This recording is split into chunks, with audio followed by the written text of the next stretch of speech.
In the previous section, we looked at equations that were exact. So we had things of the form m times dx plus n times dy equals 0. And we talked about what it required for them to be exact. That if we take the partial with respect to y of m and the partial with respect to x of n, those had to be equal. And that came from the understanding that if it were exact, then this is a total differential. And that the equation from which we got our total differential, if we take the derivative of that function with respect to x then y, or y then x, then those are the same.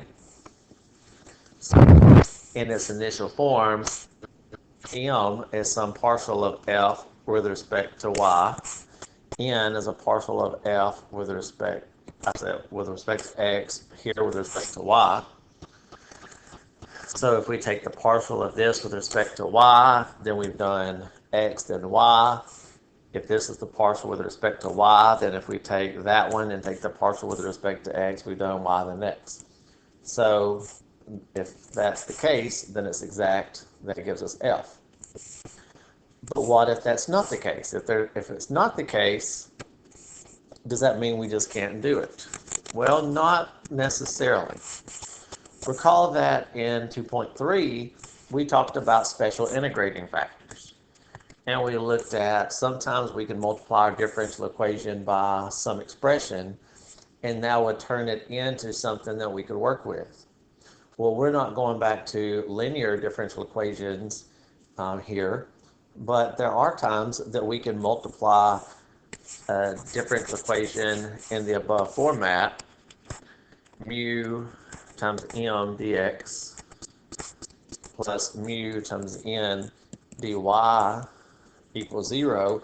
And if it was not exact, if these things were not true, then we might be able to turn it into something that is exact. So if originally this did not work, and we wanted to find something that we would multiply everything by, so that now when we apply that same principle to the coefficient, then if it's turned into an exact, then that means when we take the partial,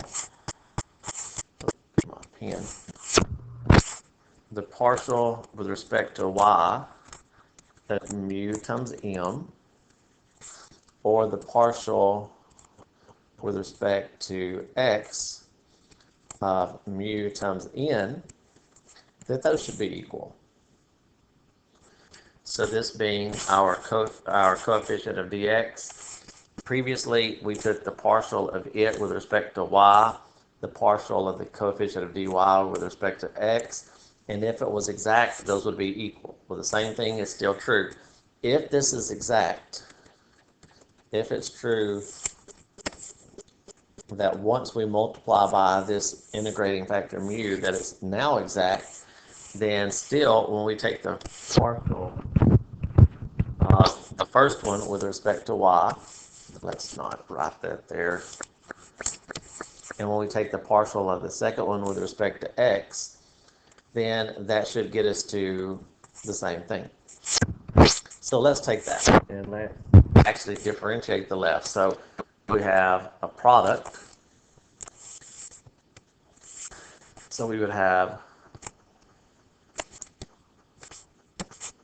the partial of mu with respect to y times m plus the partial of m with respect to y times mu equals the partial of mu with respect to x times n plus the partial of n with respect to x times mu. So let's collect all the mu's on one side, and then if it doesn't have a mu, then we'll leave it on the other side. So it doesn't matter which side. I guess we can get the mu terms on the right side. So if we move this to the other side, if we move this to the right, move that to the left, then on the left side we'd have the partial of mu with respect to y m minus the partial of mu with respect to x n. On the right side, we'd have this over there. Both of those would have a mu. So we'd have the partial of n with respect to x minus the partial of m with respect to y. Note, think back to above that if those two things are equal, if they are equal, then it's already exact. If they're not equal, then it's not exact.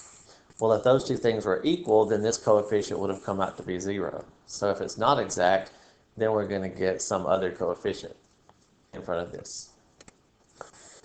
Now, since we don't know mu, then obviously we don't also know the derivative of mu. And where before, when we had an integrating factor, we didn't have partials of in terms of both x and y and so forth. So it made it a little bit easier to evaluate. It was very easy to come up with a differential equation where our integrating factor is so complicated that it would be virtually impossible to come up with this way.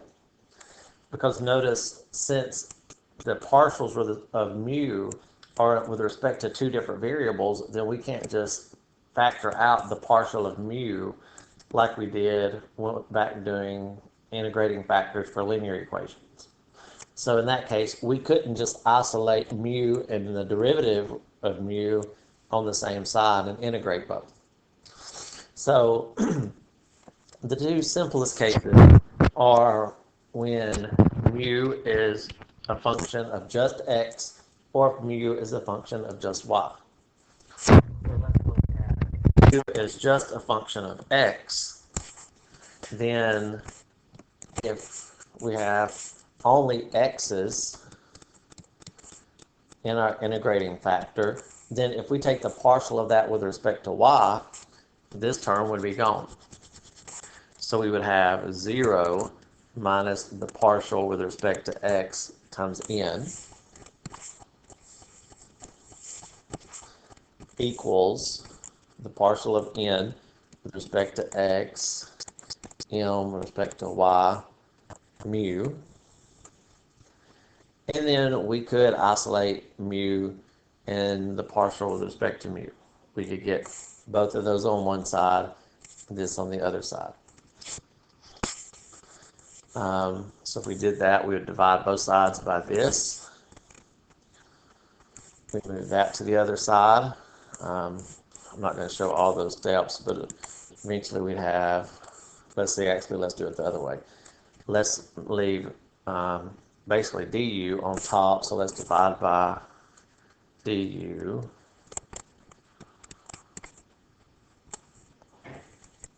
Let's take the negative with the n, so on the right side, let's call this the partial of n minus the partial of m all over negative n.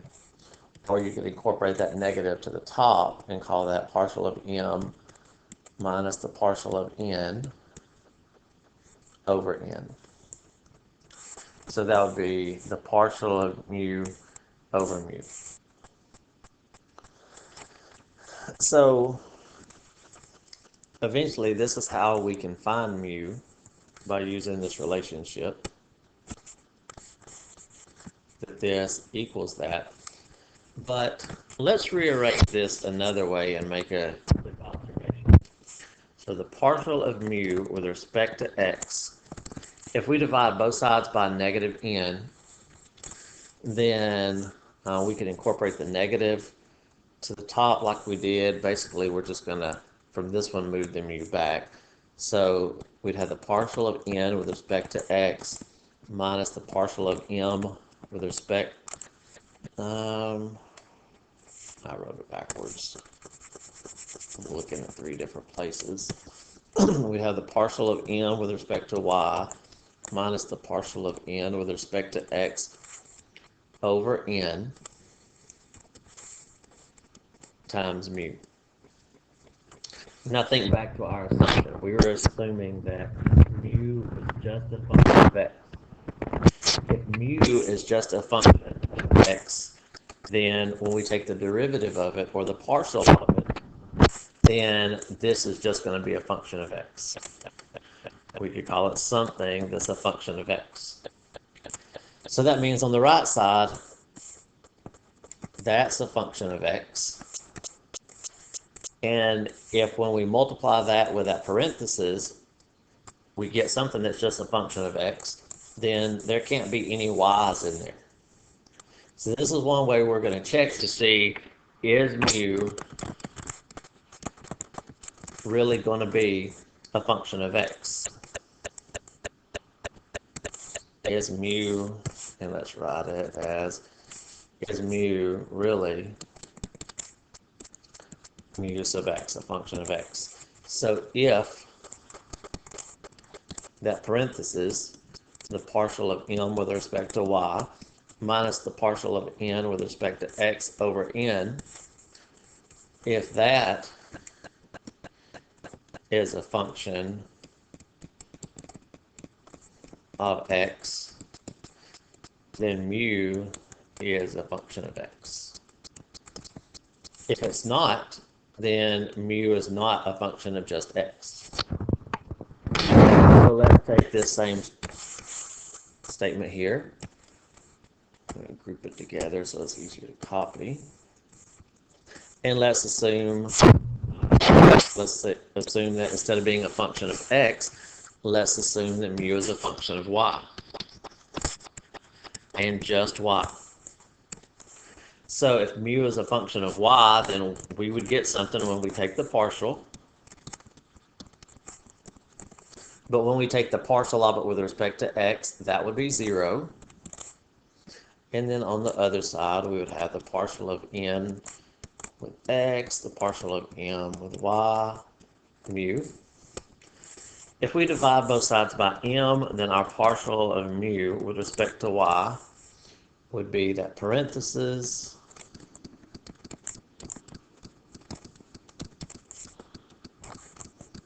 over m times mu. So if mu is a function of y, then our derivative, our partial of mu with respect to y, would have just y's or constants, or y's and constants, but no x's. So if this has no x's, when we take the partial, and that has no x's, then that would have to have no x's. Which means that the partial of m with respect to x minus the partial of m with respect to y over m is a function of y.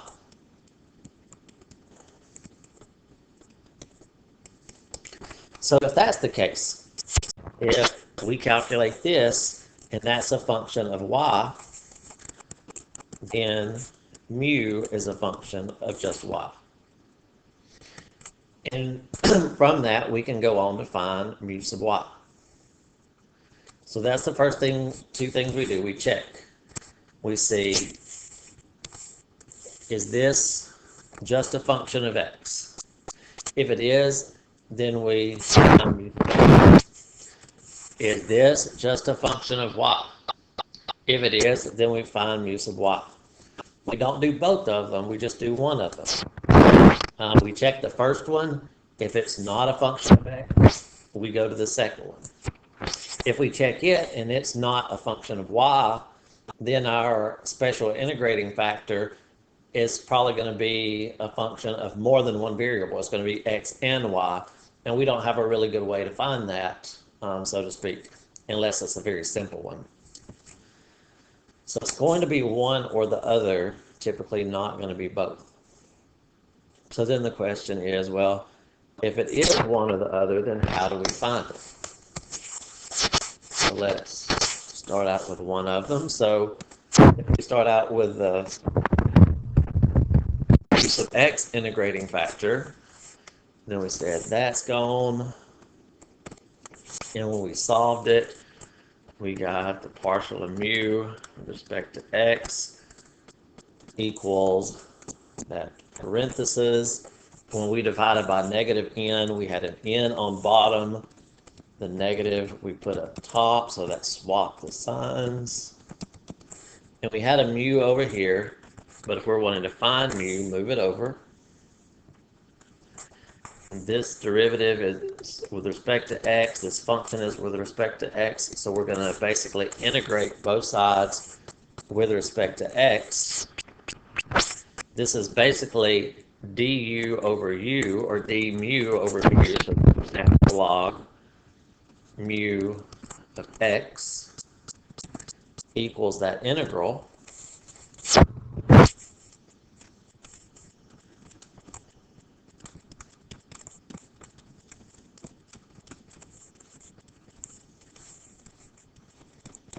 So to get mu, we do e to that integral. So just like the special integrating factor in the past was mu equals e to some integral, here mu is going to be e to some integral.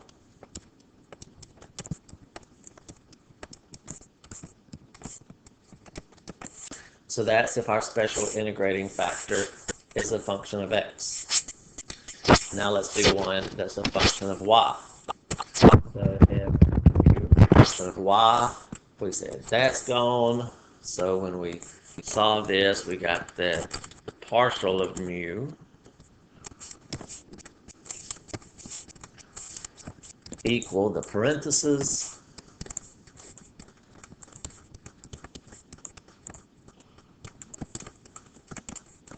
divided by m.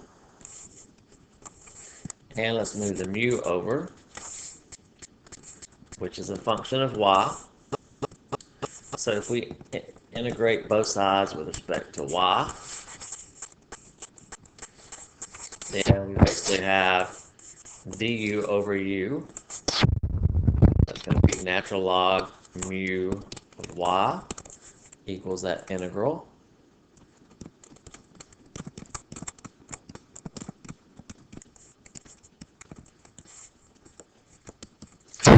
Get mu, e to both sides, so that's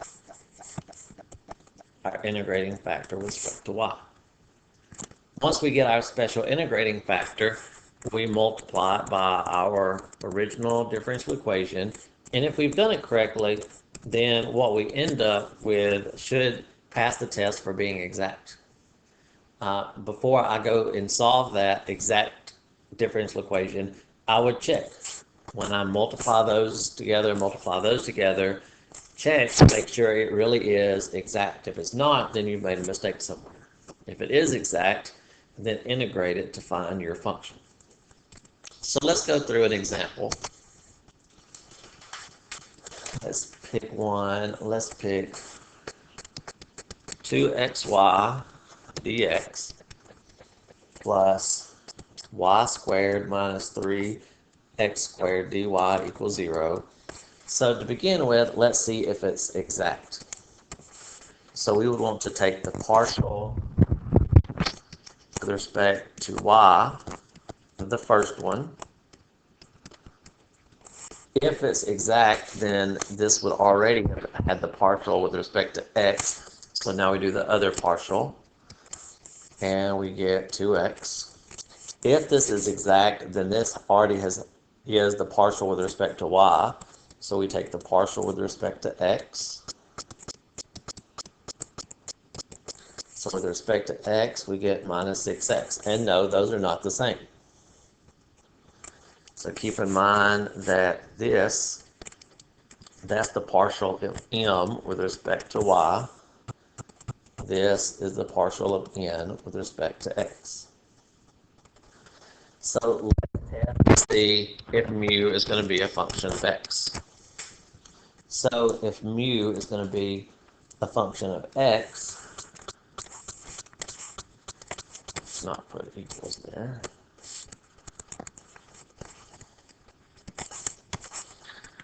Then when we take the partial of m with respect to y minus the partial of n with respect to x, and we divide that by n,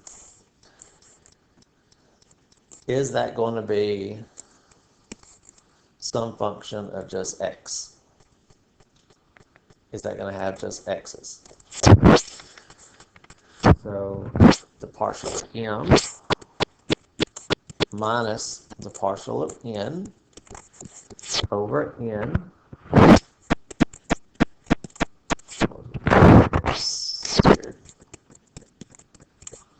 That gives us 8x over y squared minus 3x squared. And even if we could simplify that, and we can't, that has both x's and y's, because that's not a function of just x's. So let's see if we can have a mu that's a function of y. So if mu is going to be a function of y, then when we take the partial of n with x minus the partial of m with y and divide it by m, then we should have just y's. So the partial of n is negative 6x. The partial of m is 2x. M is 2xy. So we get minus 8x over 2xy, which simplifies to minus 4 over, minus 4 over y. So notice that is just y's. So that doesn't mean that that is our integrating factor. That just means that there is an integrating factor that exists that's a function of y. So mu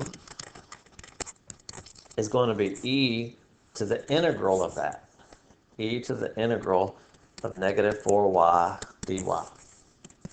So that's e to the negative 4 dy over y. So e to the negative 4 natural log of y. Move the negative 4 up. E and natural log cancel. So our special integrating factor is y to the negative 4. So that means our original differential equation is not exact, but if we did this correctly, we should be able to multiply through by y to the negative 4 and get here. So if we take our differential equation, and if we multiply it by y to the negative 4, so the first term, the second term, and the right side by y to the negative 4, then that would give us what? That would give us 2xy to the negative 3 dx plus y to the negative 2 minus 3x squared y to the negative 4 dy. So before we go on any farther, let's check to make sure it is exact. So if we take the partial with respect to y of the first side, we're taking the derivative with respect to y, so bring the negative 3 down, so that's negative 6x y to the 1 less power. And we're taking the partial of the other one with respect to x.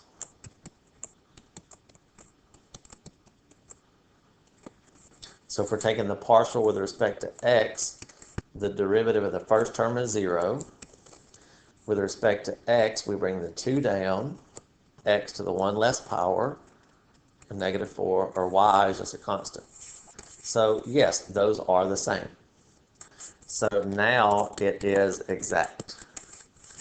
Now that we have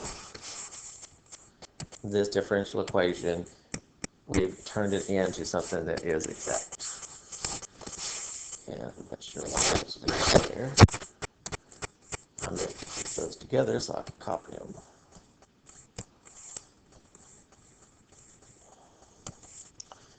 So let's drag this down, and now let's actually solve it.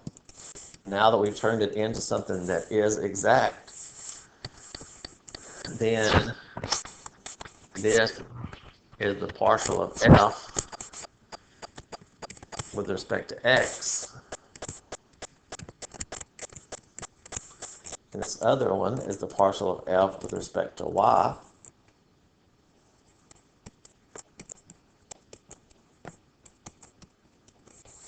So to get f,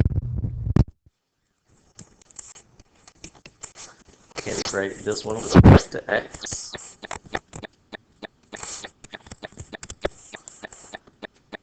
integrate this with respect to x, we have a 2, x to the 1 greater power over that power. Y is just a constant, plus c. So we get f, which could be a function of x and y, is x squared, y to the negative 3, plus c. If we integrate this one with respect to y, to get f, then f is, if we integrate y to the negative 2 with respect to y, that would be y to the 1 greater power over that power, so we would just pick up a negative. For the next term, the 3 and the x squared are constants. If we integrate the y, that's y to the 1 greater power over that power, plus c. So we get that minus y to the negative 1 plus x squared y to the negative 3 plus c is our function. So our function, if we solve this, we can isolate c. So our function has to have an x squared y to the negative 3, a minus y to the negative 1 equals our constant. So that would be our function. So for several problems, we will go through that process. We will have our partials of m, our partials of n, we'll subtract them, and we'll divide by m, and we'll divide by n to see, can we get mu to be either a function of x or a function of y. Once we determine which one it is, then we integrate that ratio, let that integral be our power of e, get our special integrating factor, multiply our original differential equation through by the integrating factor so that we're now exact, and then integrate to find out what our function is. But we mentioned, what if mu is a function of x and y? If mu is a function of x and y, then neither one of those approaches is going to work, because we were based, the formulas that we came up with were based on the assumption that mu was a function of just x or mu is just a function of y, and that allowed us to solve for mu. But if it's a function of x and y, then we have a bigger problem. So we're going to look at an example where mu is a function of x and y, but very specifically, we're going to have x to some power, y to some power. And let's see, they actually have n and m backwards here, so they do n here, m here. So this is a very specific function of x and y, not just any function of x and y, but a very specific function of x and y. If we get much more complicated than this particular one, then it's going to be beyond what we can actually do. Full here.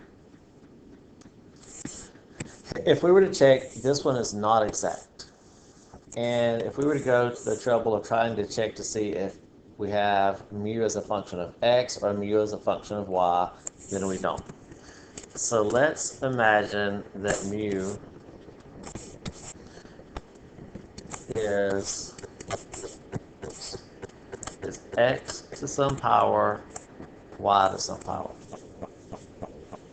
So if that's mu, then we're going to multiply each term by mu. So we're going to have x to the n, y to the m times the first one. We're going to have x to the n, y to the m times the second one. And if we multiply the right side by that, we get 0 still. So let's combine. Let's distribute this. So we have x to the n, and when we combine our y's, we add the exponents. So y to the m plus 2. When we distribute here, we have a minus 6. We have some x's, so we add the exponents. We have some y's, so we add their exponents. So that's coefficient of x. When we distribute here, we're going to have a 3. We're going to have some x's, so add the exponents, add the exponents. For the next term, we have 4, add the exponents. We only have y's one place, so we have that. So now, if this is going to be exact, then when we take the partial of the first one with respect to y, the partial with respect to y of all of that, and then when we take the partial with respect to x of all of that, those should be equal. So let's begin by taking the partial with respect to y, the first one. So partial with respect to y of that one, we have an x to the n out front. We bring the exponent of y down, and then we do y to the 1 less power. For the next term, if we take the partial with respect to y, we have a 6 out front. We have an x to the n plus 1. Those are both quote-unquote constants with respect to y. So when we take the derivative of the y part, we bring the m plus 1 out front, y to the 1 less power. So that's what we have there. Now let's look at the other one. We take the partial of this with respect to x. We have a 3 out front. The n plus 1 comes down, and we have x to the 1 less power. And then we have our y's.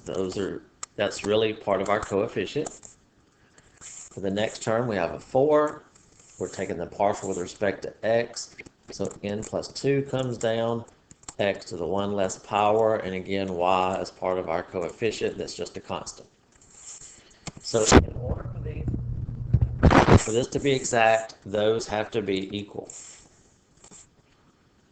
So the top part and the bottom part have to be equal. So notice the first term. The first term has x to the n, y to the n plus 1 for both of them. So for these two sides to be equal, think about this being one side, this being the other side, and if you want to, you could write those horizontally. Then we have this term on the left, this term on the right. In order for them to be equal, they have to be coefficients. So that means 2 times m plus 2 and 3 times n plus 1 have to be equal. If we got the coefficients to the same terms, then we're not equal. Same thing for the other term. We have x to the n plus 1, y to the m on both sides. So for those to be equivalent, the coefficients have to be equivalent.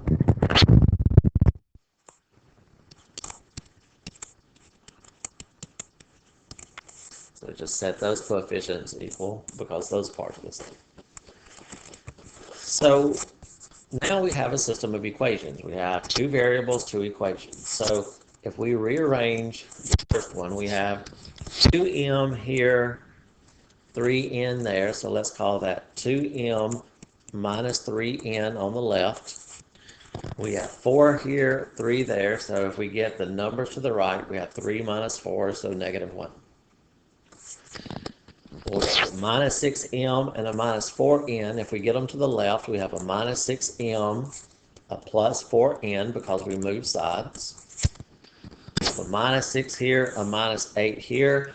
If we add 6 to the minus 8, we would have a minus 2. So minus 8 on this side, minus 6 on that side. If we add 6 to both sides, then minus 2. Well, we can solve this system of equations by multiplying the top equation by 3. We multiply each term in the top equation by 3. We get 6, we get 9, we get 3. So by the addition method, the m's cancel. We get minus 5n equal negative 5.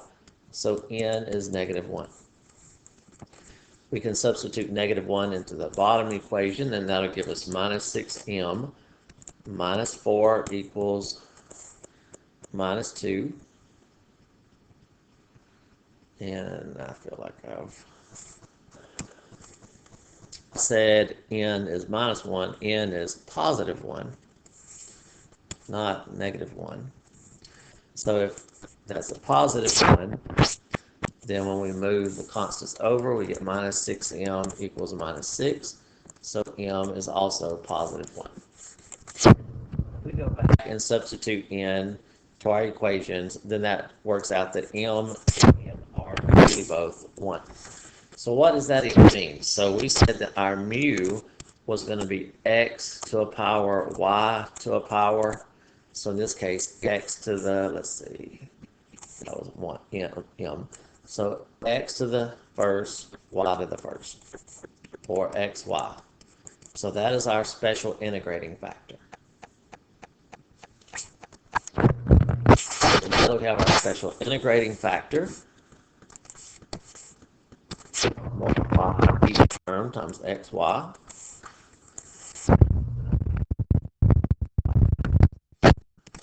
Minus 6x squared y squared dx plus 3x squared y squared minus 4x cubed y dy equals 0.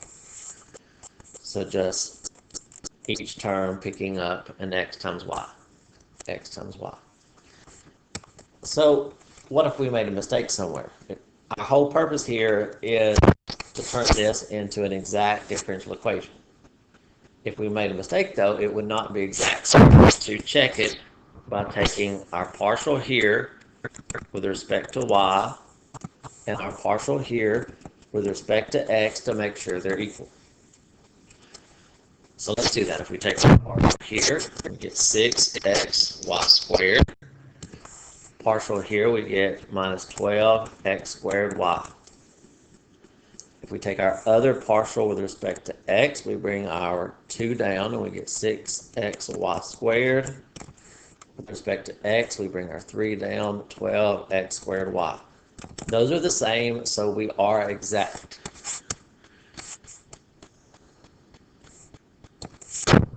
This differential equation here is exact. So that means that this is a partial of f with respect to x, and this part is a partial of f with respect to y. So to get f, we want to take 2xy cubed minus 6x squared y squared and integrate it with respect to x.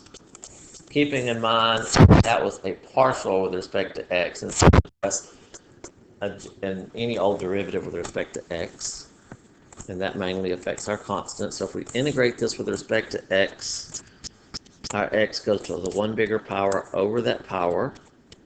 Everything else is a constant. X to the 1 bigger power over that power. Everything else is a constant. And then we pick up a constant here. That constant actually could have a y with it, or just actually be a constant. Because if you think about it, we this side by taking a partial with respect to x, if we have something that has a y, that would have gone away, or if we had a constant, that would have gone away. So that would give us x squared y cubed minus 2x cubed y squared, possibly some function of y, and then possibly a constant. So now let's integrate the other one. The 3x squared y squared and the minus 4x cubed y. Let's integrate that with respect to y. So when we do that, 3x squared is a constant, y to the 1 greater power over that power, y to the 1 greater power over that power, and we could pick up some function of x or just a constant. Because again, if we obtain this by taking a partial with respect to y, something that was just a function of x would have gone away, and a constant would have gone away. So those cancel, those reduce, giving us x squared y cubed minus 2x cubed y squared, possibly some function of x and some constant. So if we combine what we know about f has x squared y cubed term. F has a 2x cubed y squared term. And unlike some of the other ones we've done, when we integrated with respect to x, we integrated with respect to y, we didn't pick up any extra terms in either one of them that didn't apply to the other one. So we just have the xy terms. So that should be our function.